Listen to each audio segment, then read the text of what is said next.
Bulan lalu kita membahas tentang Nur Muhammad sallallahu alaihi wasallam. Kalau disimpulkan, kajian Nur Muhammad ini tidaklah bid'ah seperti yang disebutkan oleh orang-orang yang anti dengan ilmu ini. Justru itu salah satu cara mengenal nafs. Karena kita akan membahas di pagi ini tentang kiat-kiat mencapai jiwa ini nafs yang radiyah dan mardiyah. Bapak saudara makan Allah, boleh nanti dibuka di rumah atau sekarang surat Al-Fajr ayat 28 ya, 29. Sudah hafal kali ya? Ya ayyatuhan nafsul mutmainnah. Benar 28 pada 27 Pak. Ya. Wahai nafs, wahai jiwa yang mutmainnah. Apa jiwa mutmainnah? Mutmainnah artinya sudah damai, tentram. Itu secara harfiah. Tapi siapakah yang disebut jiwa mutmainnah? Maka kembali kepada surat Ar-Ra'd, ala bidzikrillahi tatmainnul qulub. Ketahuilah hanya dengan menyebut nama Allah maka qalbu menjadi mutmainnah, qalbu menjadi tenang. Berarti hanya dengan menyebut nama Allah qalbu tenang. Ini mohon maaf bapak yang rajin sholat. Bapak yang rajin sholat, kalau sholatnya tidak menyebut nama Allah dengan qalbunya, sholatnya tidak menenangkan. Mohon maaf bapak ibu, saudara saudari yang rajin baca Quran. Kata orang kalau galau baca Quran, kalau nggak tentram baca Quran, kan gitu. Bener. Tapi kok baca Quran nggak tenang juga? Karena antum baca Qur'annya belum dengan nama Allah. Al-Quran itu suci, tapi kalau yang baca kolbunya belum disucikan, ini gak nyaman Pak. Coba baju baru langsung dipakai, nyaman gak? Bau apa? Masih bau pabrik, gak nyaman. Meskipun baru, maka perlu dibersihkan. Jadi pakai Quran itu ibarat pakai baju baru tapi belum disucikan. Nah, jadi harus ada proses pensucian. Itu sebabnya di dalam Al-Quran Allah Subhanahu menyindir kita ya. Jika engkau membaca Al-Quran, fasta'iz billah ya, minasyaitonir rajim. Maka berserahlah engkau kepada Allah dari syaitan yang dirajam, syaitan yang dibuang, dikutuk. Nah, ini mohon maaf ya, kalau kita baca Quran, mau imam, mau jamaah, tapi tidak dengan nama Allah, tidak berlindung kepada Allah, ada perasaan Pak terbersit di kalbu. Aku paling fasih, bacaanku bagus, suaraku indah, bacaanku terbanyak. Ya. Saya mau ceramah begini, saya juga harus ta'awuz Pak, berlindung. Karena kalau dengerin orang berisik di luar, kalau saya gak baca auzubillah saya tersinggung Pak. Tapi kalau saya ta'awuz dulu, yang di luar mau berisik gak ada masalah ya. Bapak di depan sini mau berisik juga gak ada masalah kalau sudah ta'awuz. Kenapa? Karena kita gak berbicara dengan emosi, kita bicara dengan qalbu. Itu aja sih sebenarnya ya. Taib. Untuk mencapai radiyah mardiyah, apa arti radiyah? Sering dengar ya, radiyah mardiyah. Irji'i ila rabbiki radiyatan mardiyah. Wahai jiwa yang sudah damai, pulanglah kepada Allah. Jadi kita diajak pulang Pak, diajak pulang kampung. Udah tahu belum Pak jalan pulang? Ini udah tahu jalan pulang belum? Pulang ke rumah? Bukan. Jalan pulang kepada Allah. Coba dengarkan ayatnya. Ya ayyatuhan nafsul mutmainnah. Ini sering kita dengar tapi kita jarang memahaminya. Wahai jiwa yang sudah tenang dengan zikir, irji'i, berpulanglah engkau, pulang kampunglah engkau ila rabbik, kepada Rabbmu, kepada penciptamu, kepada yang meniupkan rohmu. Dipanggil. Kalau ada pihak, misalnya nih, ada kantor tertentu ngundang kita dari luar negeri, misalnya saya kalau diundang oleh satu KBRI, itu kita ditanggung Pak tiketnya, ditanggung tiketnya, dijemput di imigrasi, kita kemudian aman, lewat saja, lewat, nggak ada halangan, nggak ada halangan sama sekali. Itu baru di dunia. Maka imigrasi yang ada di pesawat di negara-negara baru yang kita kunjungi itu persis mirip-mirip kayak di alam barzakh. Kalau nggak punya syafaat, nggak punya surat, itu ramak Pak. Ya, satu kali teman saya, kita keluar dari Uzbek, tapi kopiahnya kopiah yang tidak disukai oleh orang Uzbek, dikira ini kopiah ekstremis. Karena orang Uzbek ini punya trauma. Di bawah Uzbek itu ada satu negara namanya Afghanistan. Itu sampai sekarang perang Pak. Kopiahnya mirip-mirip sama orang sono. Teman saya pakai kopiah itu ketika masuk ke imigrasi, ditahan Pak. Adalah 1,5 jam, bengong aja deh ya. Untung kemudian yang lain pada sadar, ini kayaknya ada masalah nih. Dijemput, dikasih tahu, itu temanku udah baru keluar. Saya pakai kopiah Uzbek, langsung Pak lewat. Jadi cuma pakai tanda kopiah Uzbek itu bebas keluar masuk. Nah, maksud saya kira-kira gini Pak. Ini mohon maaf Bapak yang rajin sholat ke masjid. Ini berarti Islamnya kan bagus, imannya bagus. Tapi kan masih ada satu lagi. Apa? Ihsan. Kita ini sering mengatakan segala puji bagi Allah yang telah memberikan iman dan Islam. Tapi kita lupa satu lagi. Ihsan. Apa itu ihsan? Ihsan itu qalbu, merasa berhadap-hadap dengan Allah. Gitu. Maka kalau qalbu sudah merasa berhadap-hadap dengan Allah, muncullah adab yang mulia. Muncul adab yang mulia. Karena kemanapun dia memandang, dia seakan-akan dilihat oleh Allah Subhanahu wa ta'ala. Itu bahasa hadis. Kalau bahasa ahli qalbu sekarang disebut ilmu ma'rifatullah, ilmu mengenal Allah. Jadi apa itu ilmu ihsan? Ilmu ma'rifatullah, ilmu mengenal Allah Subhanahu wa ta'ala. Ilmu ini yang mau cari Pak. Ilmu ini kalau nambah terus, apa yang terjadi? Rohaninya naik. Rohaninya naik.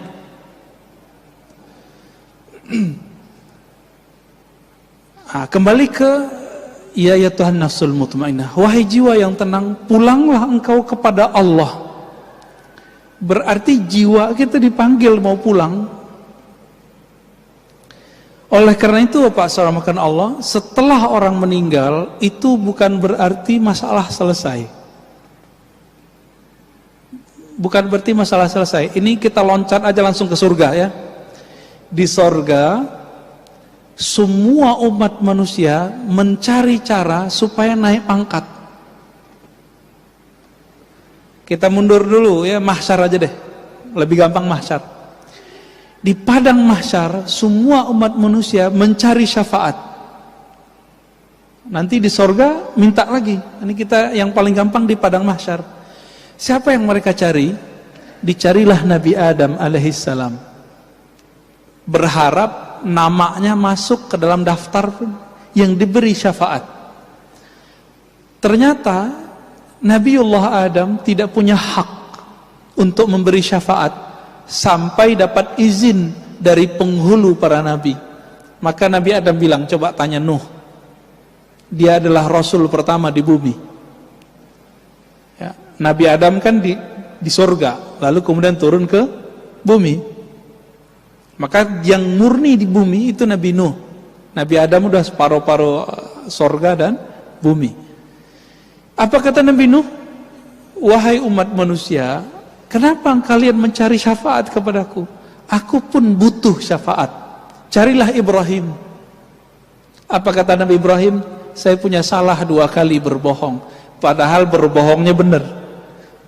Carilah Musa. Musa juga mengatakan carilah Isa. Isa mengatakan carilah Muhammad sallallahu alaihi wasallam. Maka Nabi mengatakan, akulah al-khatim, akulah al-fatih, akulah penutup, akulah pembuka. Jika tidak ada izin dari Nabi, para Nabi yang lain tidak bisa memberi syafaat umatnya. Terlihat posisi Nabi kita. Masih panjang Pak cerita.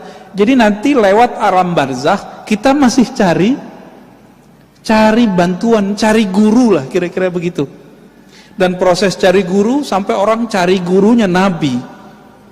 Kita cari guru Nabi, apa kata Nabi? Cari Muhammad. Ya. Sallallahu alaihi wasallam. Hadis ini sahih Bukhari, sahih Muslim. Lalu baru Nabi kasih izin. Dengan izin dari Allah, maka Nabi itu bernama Al-Wasilah, yang kita baca di doa setelah azan. Baca doa itu enggak? Jadi apa arti wasilah di situ? Wasilah dapat syafaat. Maka orang yang rutin membaca doa ba'da azan, insya Allah dapat syafaat nanti di sana. Amin rabbal alamin. Oke, baru kita kembali ke surga Pak. Di surga nanti, ini surga, mohon maaf, surga yang ceritakan di Quran itu kan surga seksual Pak. Surga makan, surga minum, surga syahwat. Bener kan? Fakihatau, ya, fakihah, fawakih, apalagi kawaiba atraba, itu semuanya masalah makan, minum, seks, makan, minum, seks, hiburan, jalan-jalan, itu aja isinya. Jadi surga yang diceritakan dalam Al-Quran, maka kemudian diceritakan oleh Nabi, di saat nanti semua orang sudah menikmati semua fasilitas surga, mereka kemudian bertanya, yang punya surga mana sih? Gitu. Akhirnya mereka nyari lagi ke Nabi Adam, nyari lagi, begitulah terus. Ujung-ujungnya Nabi Muhammad sallallahu alaihi wasallam minta supaya namanya masuk ke dalam daftar list yang bisa memandang Allah Subhanahu wa ta'ala. Berapa lama itu Pak? Ya khalidina fiha, lama sekali itu. Mungkin jutaan ribu tahun, kita nggak tahu lah. Ya apa namanya, triliunan tahun, kita nggak ngerti. Lamanya bukan main. Maka mumpung masih di dunia, cari ilmu ihsan ini supaya nanti nggak ngantri lagi Pak di sana. Ya, ini yang Nabi ajarkan ke sahabat-sahabatnya. Belajar ihsan dulu, baru kemudian orang diajarin sholat. Sekarang kan kebalik. Mohon maaf nih, sekarang yang pertama diajarkan hukum wajib, tidak wajib, halal, haram, sunnah, bid'ah. Ini kata yang paling favorit nih zaman ini nih. Ini sunnah, ini bid'ah, ya kan? Ini kata favorit Pak. Akhirnya bocah-bocah baru ngaji berani nyalahin ustadz, bilang, Ustadz ente bid'ah, ajaran ente bid'ah Tad. Cuma karena dia berbeda dengan si ustadz yang sudah puluhan tahun ngaji, anak-anak sekarang berani kurang ajar Pak. Orang-orang baru hijrah, baru ngaji di persimpangan jalan, bingung nih mau ngaji kemana. Karena pikirannya kemudian gak stabil, belum mutmainnah, setan bisikan, cari aja tuh mereka yang hitam putih, yang kalau jelasin hukumnya jelas, halal, haram, sunnah, bid'ah. Dia lupa bahwa ajaran Islam itu warna-warni. Ajaran Islam itu fleksibel, nggak boleh kemudian kita kenceng, nggak boleh. Nah ini yang disebut bermakrifat dulu. Masih ingat ada seorang laki-laki, dia mohon maaf juga ya, menjima istrinya bulan puasa. Apa hukumnya? Bayar kafarah nggak? Bayar tebusan, tebusannya lumayan mahal Pak. Lalu datang ke Nabi, ya Rasulullah, ini untuk makan sehari-harinya nggak ada. Lalu apa kata Nabi? Kamu punya apa? Punya kurma. Jadi kurmanya dibagiin, kurmanya jadiin tebusan. Apa kata orang ini? Ya Rasulullah, ini untuk makan anak istriku. Lalu apa kata Rasulullah? Ya sudah, ente makan. Jadikan kasih ke anak istrimu, itu jadi kafarah. Elastis, Pak. Kenapa orang hari ini kalau belajar hukum fikih itu langsung saklek?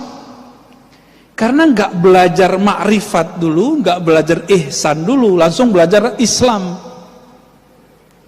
Ini akibat kebalik belajarnya. Nggak belajar adab dulu sebelum belajar ilmu. Akhirnya ilmu nambah, sombong nambah. Bener gak nih? Ya, ilmu nambah, sombong nambah. Ilmu nambah, suuzon nambah. Ini jadi musibah hari ini, ya. Musibah di mana-mana. Karena hari ini orang cukup, Pak, nggak perlu ngaji. Maka saya, Bapak yang datang ke masjid hari ini saya sangat apresiasi. Orang sekarang cukup ngandalin ini. Bener gak? Ngapain ke masjid? Handphone aja gitu. Ini godaan hari ini, Pak. Maka kalau kita masih bisa mengunjungi majelis ilmu, kunjungi. Kan kita sudah ada protokolnya, apalagi yang ditakuti. Ajal di tangan Allah Subhanahu wa ta'ala, ya. Ada orang udah hati-hati, ya, mati juga. Coba lihat tukang sampah tuh, Pak. Tukang sampah, jasanya besar kepada kita, nggak pakai masker. Sampai sekarang nggak ada yang kena COVID tuh. Ya, COVID ada, ya, kita akui. Tapi karena mereka kuat imunnya, bagus berpikirnya. Maka Imam Sya'rani mengatakan, jangan kalian rendahkan tukang pungut sampah sama tukang sedot tinja kita. Kenapa? Kalau bukan mereka, rumah-rumah kita, perkarangan kita akan bau, akan busuk. Nah, kita hormati mereka, Pak. Nah, kembali ke yang tadi, Bapak selamatkan Allah. Surah Al-Fajr, irji'i, wahai jiwa yang tenang. Maka yang dipanggil di ayat ini hanya orang-orang yang sudah istiqomah berzikir. Sayyiduna Ibnu Abbas radhiyallahu taala anhuma mengatakan ayat ini adalah tiket orang ketika sakaratul maut. Tiket orang sakaratul maut. Jadi kalau ada orang meninggal nih, lalu turun ayat ini kepadanya, surga. Siapa mereka yang dipanggil ini? Mereka yang hari-harinya, setiap nafasnya selalu berusaha mengingat Allah Subhanahu wa ta'ala. Dapat tiket dia, tiket pulang kampung kepada Allah Subhanahu wa ta'ala. Jadi tubuh ini pulang ke tanah. Tubuh ini kan tanah semua, Pak, ya, tanah semua. Ini coba lihat Bapak yang dulu cakep, ya. Bapak ini dulu cakep-cakep kayaknya nih. Sekarang udah mulai keriput kan? Dia kena gravitasi, Pak. Tanah minta dia. Tanah bilang, ente kembali kepadaku. Jadi tanah manggil, wahai tubuh yang dariku, kembalilah kepadaku. Tapi roh kita dipanggil oleh si peniup roh. Siapa yang meniupkan, menghembuskan roh ke dalam diri kita? Allah. Maka Allah akan panggil, wahai roh yang aku hembuskan, kembalilah kepadaku. Kalau nggak tahu jalan pulang, gimana caranya? Dan jalan pulangnya adalah ma'rifatullah, mengenal Allah lalu zikir. Udah dua itu aja. Nggak punah dua perangkat ini, jadi kayak sayap. Satu ma'rifatullah, satu zikrullah. Punya dua sayap ini, terbang kita, Pak, nanti. Nah, diteruskan oleh ayat itu. Kembalilah kepada Allah dengan dua makom. Radiyah, mardiyah. Nah, ini secara makom dari sisi Allah, tapi dari sisi kita dibalik. Mardiyah dulu baru radiyah. Nah, tapi beberapa ulama kita tidak mempermasalahkan itu. Radiyah diartikan jiwamu ridha.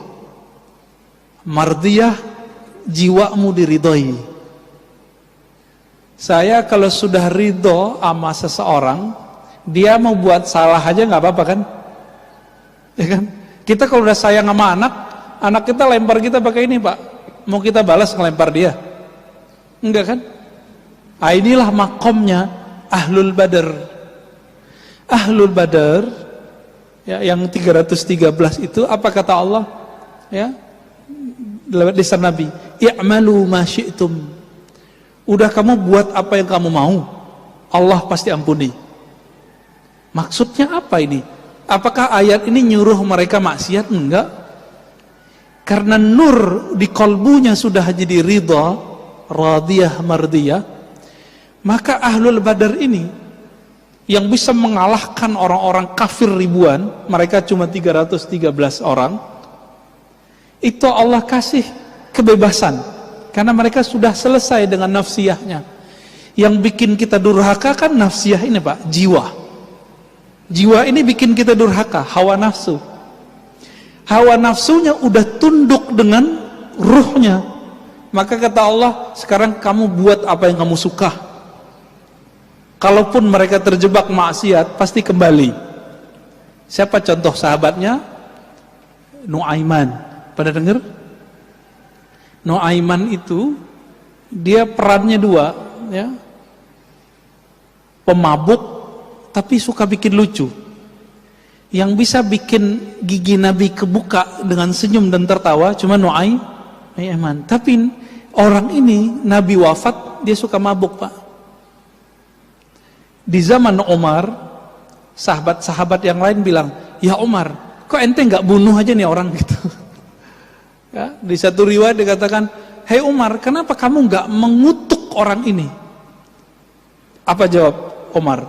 La, fa innallaha yuhibbuhu. Ya. Ya, di riwayat lain, fa innahu yuhibbullaha wa rasulahu. Fa innahu yuhibbullaha wa rasulahu. Ya. Dia ini cinta Allah dan Rasulnya. Ya. Atau Allah dan Rasul cinta dia gitu. Nah, inilah doanya Abul Hasan Syadzili, guru dari gurunya Imam Notailah pengarang Hikam. Di sini ada kajian kitab Al-Hikam Pak? Belum ya? Pengarang kitab Al-Hikam punya guru namanya Al-Mursi. Al-Mursi punya guru namanya Abul Hasan Syadzili. Apa kata beliau? Ya Allah, jika aku salah, jadikan salahku salah orang yang engkau cintai.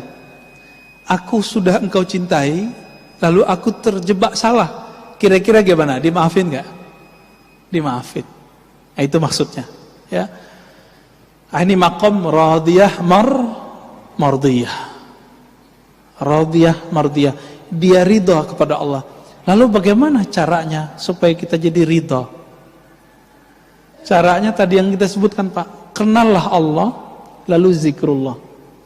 Allah bagaimana yang kita harus kenal? Untuk ridha kepada Allah, maka harus kenal dengan dua sifat Allah, kudrah, iradah. Masih ingat? Ya, kudrah, apa arti kudrah? Kekuasaan. Iradah, kehendak. Nah, coba lihat Pak, Allah itu berkuasa melakukan apa saja dan berkeinginan sesukanya. Bahkan Allah itu beriradah, berkehendak buat orang mukmin, buat orang kafir. Jadi kafir mukmin itu kehendak Allah, tapi Allah belum tentu ridho kepada orang yang kafir. Saya mau tanya nih, adakah di dunia sesuatu terjadi tanpa izin Allah? Ya ada. Berarti orang maksiat izin Allah enggak? Izin Allah enggak? Serius? Yakin enggak Pak? Namrud itu izin Allah atau bukan? Fir'aun? Enggak ya? Kalau bukan izin Allah, izin siapa dong? Ya? Emang ada Allah selain Allah? Ada Tuhan selain Allah? Enggak kan? Karena tiada Tuhan yang mencipta, yang berkehendak kecuali kehendak Allah. Maka Ahlus Sunnah wal Jamaah mengatakan tidak semua yang Allah kehendaki itu diridhoinya. Itu sebabnya doanya ahli zikir, waridhaka matlubi. Ya Allah, yang kami cari ridhamu. Kalau di doa yang sering kita baca, Allahumma inna nas'aluka ridhaka wal jannah. Kami meminta ridhamu dan surga. Enak juga ya, minta ridho sama surga. Nah, dalam hal ini Bapak Saudara makan Allah, kalau kita sudah ngelihat nih keadaan begini, maka di banyak tempat saya nanya, COVID ini kehendak Allah atau bukan? Kehendak Allah atau bukan? Atau kehendak Dajjal? Kehendak Allah. Udah ridho belum kita sama kehendak Allah? Gitu Pak. Banyak sekarang teman kita, mungkin keluarga Bapak Ibu di PHK. Ada yang usahanya stop. Ada yang bangkrut, ada yang nggak bisa bangkit. Ridho nggak? Itu masalahnya. Ya. Selama ini hidup enak, sukses, bisa nabung. Masa cuma dengan setahun ini terus kemudian mengatakan Allah tidak adil? Ya, berarti pikiran dia nggak adil. Ya. Ini contoh nih Pak, ada orang buat baik sama kita atau kita buat baik. Saya buat baik ke Bapak deh 20 tahun. Tahun ke-21 saya nggak bisa buat baik. Kemampuan saya berkurang. Bapak mau bilang apa? Bilang terima kasih atau bilang kamu benar-benar jahat, kamu pelit, gitu nggak? Yang mana Pak? Terima kasih sudah bantu selama ini. Gitu kan seharusnya. Nah, dari awal kita lahir sampai sekarang lebih banyak enak atau enggak? Lebih banyak enak. Syukur enggak? Syukur. Sekarang dikasih COVID, ridho enggak? Ridho. Mudah Pak dilafazkan. Ini ma'rifatnya begitu, ngasih ma'rifatnya begitu. Tinggal nanti dizikirkan. Apa zikir supaya dapat ridho, menjadi hamba yang ridho? Ternyata zikir-zikir yang kita sudah hafal dari kecil itu makomnya tinggi kalau dimaknai. Tapi kalau nggak dimaknai ya sama kayak burung beo. Burung beo baca la ilaha illallah dapat pahala nggak? Handphone kita baca Quran 1 juz masuk surga nggak Pak? Enggak ya? Diputar tuh di YouTube la ilaha illallah 70.000 kali. Muter Pak dia 70.000 kali. Apakah dengan begitu YouTube masuk surga? Kan enggak. Terus apa yang membedakan bacaan kita dengan handphone dengan burung beo? Hanya satu. Burung beo membaca meniru. Sedangkan manusia, apakah dia baca mau niru atau baca dengan ma'rifat? Dengan memahami dengan baik. Apa yang sering dibaca? Raditu billahi rabba wa bil islami dina wa bi Muhammadin nabiyya. Sudah hafal kan itu? Itu ada di Sahih Bukhari Pak, sama Sunan Abu Daud. Aku ridha Allah sebagai Rabbku. Amalan dari kecil, ternyata itu supaya kita sampai ke makom yang tinggi. Dibaca ini pagi 3 kali, dibaca sore 3 kali, dimaknai. Ya Allah, apapun kehendak-Mu hari ini, aku ridha. Coba dimaknai Pak. Raditu billahi rabba. Coba baca sama-sama. Saya langsung ijazahkan ini ya. Raditu billahi rabba. Ya Allah, apapun kehendak-Mu hari ini, aku ridha. Udah itu ditanamkan. Islam dinku, agamaku, Nabi Muhammad nabiku. Ini boleh disebut syahadat jiwa. Jadi jiwa kita syahadatnya itu Pak. Kalau asyhadu alla ilaha illallah itu syahadat lisan. Allah, Allah itu syahadat kolbu. Makanya ahli kolbu itu zikirnya apa? Allah. Di kolbunya. Bukan pakai lisan itu. Jadi kalau Bapak ngelihat ada orang zikir Allah, Allah dengan kolbu, itu syahadatnya kolbu. Kenapa? Ala bidzikrillah tatmainnul qulub. Hanya dengan zikrillah. Coba terjemahkan secara harfiah. Zikri menyebut Allah, Allah. Menyebut nama Allah. Perintahnya jelas. Surat At-Taghabun, surat Al-Muzammil ya. Wazkurisma rabbik. Sebutlah nama Rabbmu. Siapa nama Rabb kita? Siapa Pak nama Tuhan kita? Allah. Nah, udah diamalin belum zikir ini? Ini zikir diturunkan perintahnya surat kedua setelah Iqra. Ini kan ulama ahli tafsir berbeda pendapat. Surat kedua itu Al-Muddathir atau Al-Muzammil. Menurut saya, berdasarkan penelitian kita, lebih kuat Al-Muzammil. Ya, walaupun nanti ada riwayat lain yang menyebutkan Al-Muddathir. Di ayat ke-8 Allah berfirman di Al-Muzammil, ya, wazkurisma rabbik, sebutlah nama Rabbmu. Siapa nama Rabbmu tadi? Allah. Maka ini ada talqinnya, Pak. Memindahkan nama Allah dari lisan masuk ke kolbu. Itu tekniknya disebut dengan teknik talqin. Apa arti talqin? Bimbingan zikir dari lisan masuk ke dalam kolbu. Kenapa ini penting? Suatu kali Nabi bersabda, Innallaha harrama 'alan nar, ya. Sesungguhnya neraka Allah haramkan terhadap orang-orang yang membaca la ilaha illallah min qalbihi aw nafsihi, dari dalam kolbunya atau jiwanya.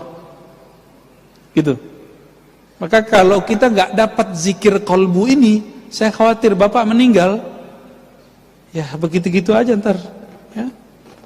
Islam imannya bagus, ya orang soleh lah, tapi nanti nggak puas, Pak. Di alam barzakh itu nggak puas.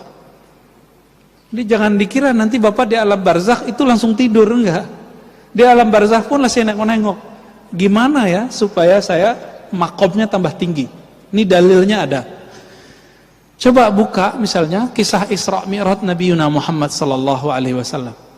Nabi Muhammad ketika Mi'raj Isra, apa kata beliau? Aku melihat kepada kuburan Nabi Musa. Jadi Nabi Muhammad melihat ke kuburan Nabi Musa. Nabi mandang kubur, yang kelihatan bukan batu nisan. Apa yang kelihatan sama Nabi? Roh yang ada di dalamnya. Ngapain jiwa dan rohnya Nabi Musa? Kata beliau, sholli. Nabi Musa sholat di dalam kuburnya. Ini hadis Sahih Bukhari, Pak. Yusolli fi qabri, ya. Nabi Musa sholat di dalam kubur. Saya mau tanya nih Bapak sama Allah, Nabi Musa kalau sholat dalam kubur itu cari pahala atau cari supaya makomnya naik, ma'rifatnya naik? Cari pahala nggak? Emang masih berlaku pahala? Kan kullu, ya, idza mata ibnu Adam inqata amalu.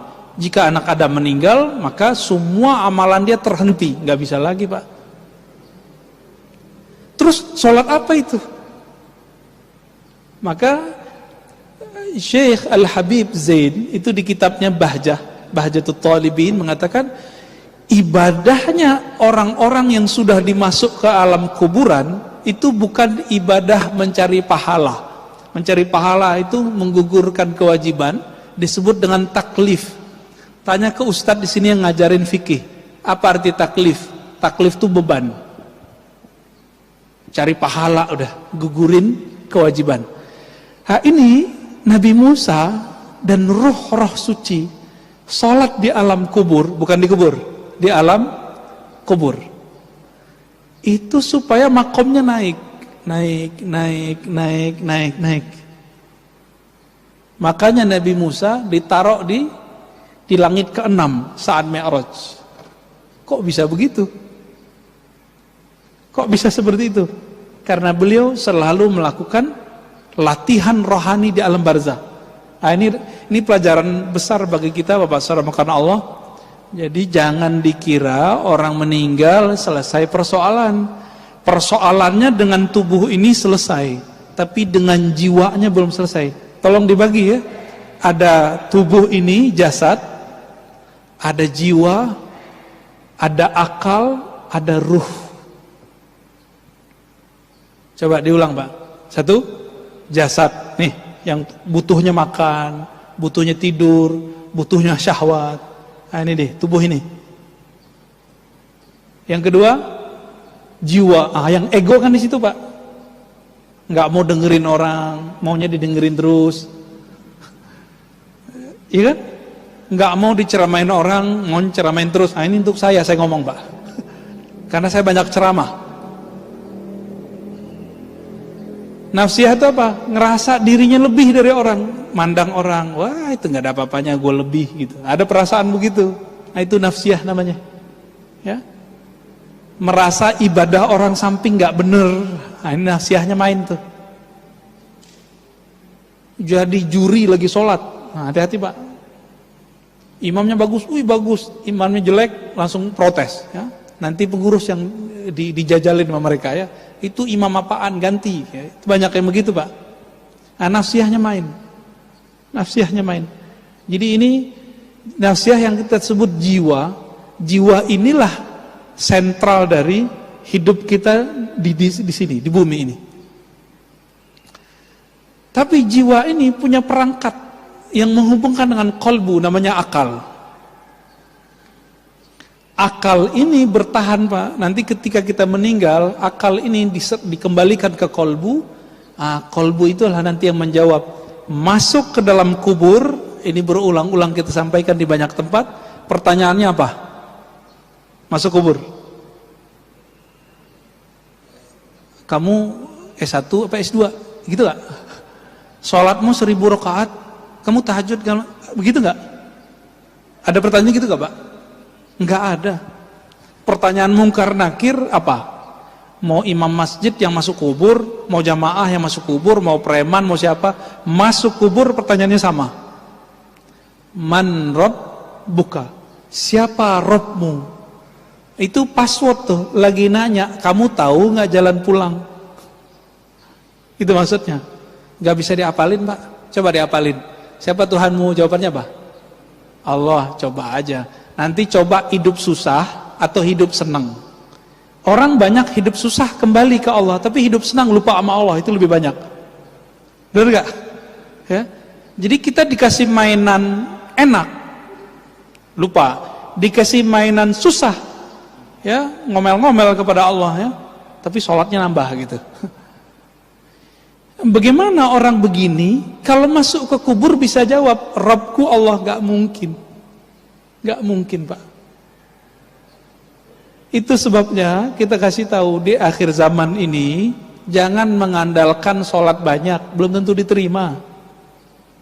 Jangan ngandelin banyak baca Quran, belum tentu diterima. Tetaplah sholat, tetaplah baca Quran, tapi jangan belagu sama amalan itu. Masih ingat Nabi ngomong apa? Kamu masuk surga bukan karena amalmu, masih tahu ya? Hadis Bukhari. Terus apa kata Nabi? Aku pun masuk surga bukan dengan amalku, tapi dengan rahmat Allah. Rahmat Allah itulah kunci dari ma'rifatullah. Kalau ada murid di kelas, ada yang guru nggak nih?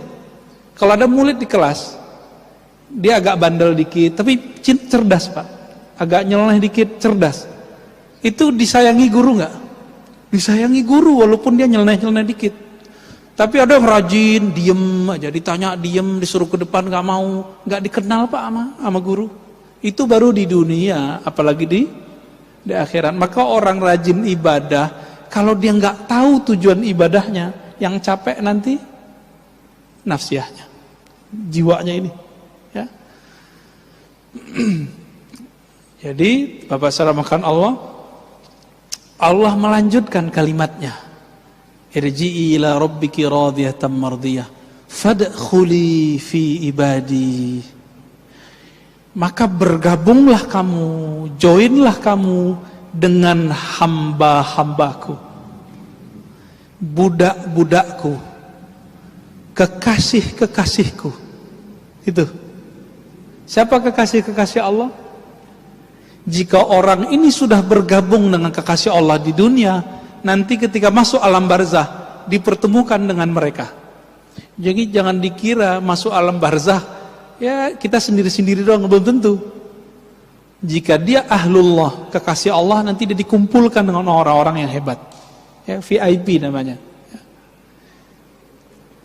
Irji'i ila rabbiki radiyatan mardiyah fadkhuli fi ibadi wadkhuli jannati. Kalau sudah begitu baru bisa masuk surgaku.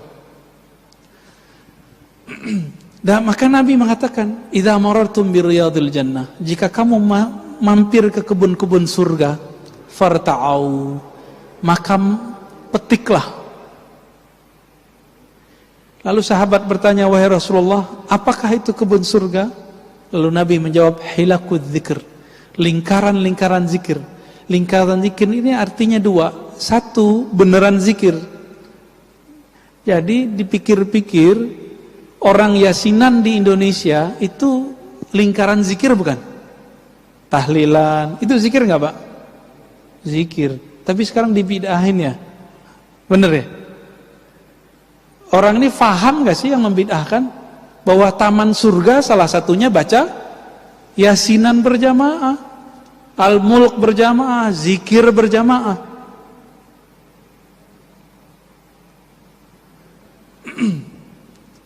Bapak kalau lagi begini nih, ini kan pengajian, kita lagi di share ilmu sama guru kita misalnya, siapapun gurunya, masuk waktu syuruk, itu milih dengerin kajian apa sholat?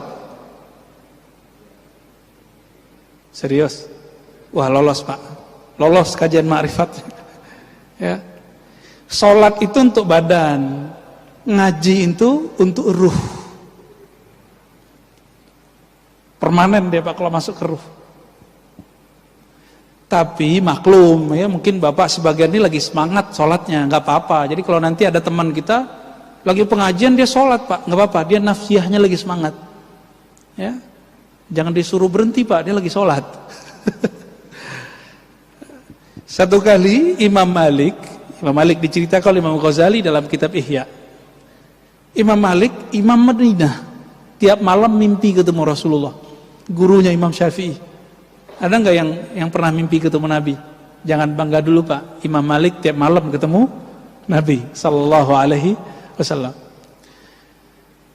Ada santrinya Imam Malik di Madinah, azan, waktu azan masuk, waktu sholat masuk. Lalu dia kemaslah semua kitab-kitabnya, dia masukkan ke tasnya. Imam Malik nanya, wahai santriku, kamu hendak kemana? Apa jawaban santri? Azan al-muazzin. Bukankah telah azan, wahai Tuan Guru? Emang kenapa kalau azan, kata Imam Malik? Ya kita sholat dulu, kata si santri ini.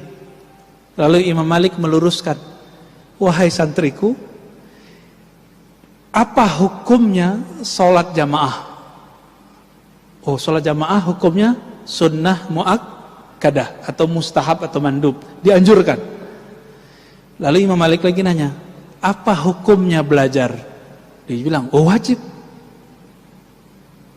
Kalau ketemu dua waktu ini kamu pilih mana? Pilih mana Pak? Belajar atau ibadah? Nah, makanya saya salut sama jemaah tabligh tuh ya. Kalau ada majelis mereka doang itu sayangnya ya. Ini jemaah tabligh kita kasih tahu juga. Kalau ente khuruj di satu masjid buat pengajian, ikutin dong. Jangan pengajian ente doang yang diikuti ya. Nah, ini nasihat buat kita juga ya. Ini beberapa nih nggak dikasih arahan oleh jadi sebelum berangkat tuh ada dikasih bayan namanya. Kadang-kadang nggak dikasih tahu adab-adab ini. Ya. Akhirnya giliran dia buat pengajian ya kita diajak-ajak ya. Tapi giliran kita pengajian dia nggak mau ya, kemana kayak itu. Nah, ini cuma satu kasus Pak ya, oknum. Kebanyakan jemaah tabligh saya lihat bagus ya. Kalau ada majelis mereka seharusnya tahiyatul masjid, masuk masjid, enggak, mereka baca istighfar, baca zikir, langsung duduk mengganti sholat tahiyatul masjid. Nah, ini adabnya benar ini. Itu kita melihat mereka melakukan itu ya. Berdasarkan ini semua Bapak Saudara Allah, untuk menjadikan jiwa kita menjadi tenang, dari mutmainnah meningkat menjadi radiyah, radiyah menjadi mardiyah, maka caranya adalah mengenal Allah yang disebut. Maka berzikirlah dan kenalilah siapa yang kita sebut-sebut namanya. Nah, nanti akan naik rohaninya. Itu satu. Yang kedua, irji'i ila rabbiki radiyatan mardiyah ya wadkhuli fi ibadi. Sebelum kita gabung di sana, maka bergabunglah dengan taman-taman surga di sini. Nah, ini perlu kerendahan hati Pak. Untuk mendengarkan orang ceramah, ngajar, butuh kerendahan hati enggak?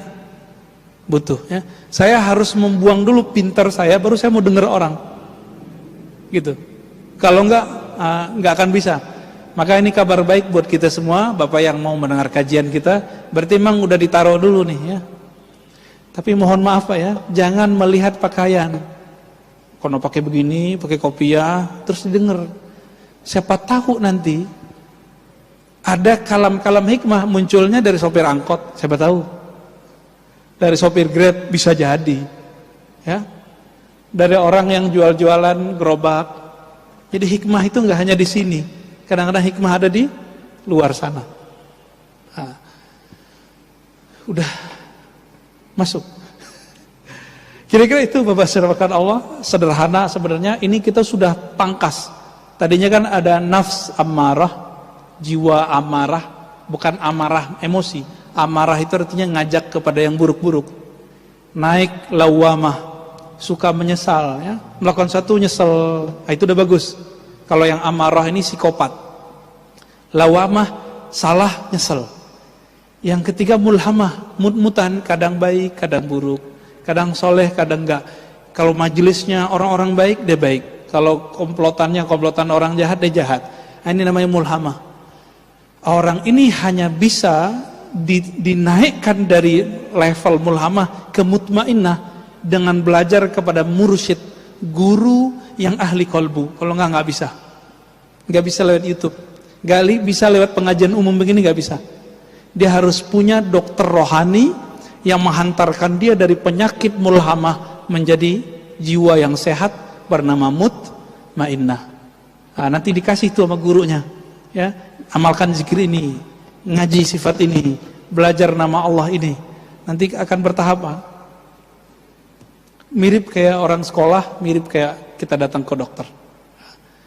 Baru kemudian radiyah mardiyah. Tadi kita pangkas langsung ke mutmainnah.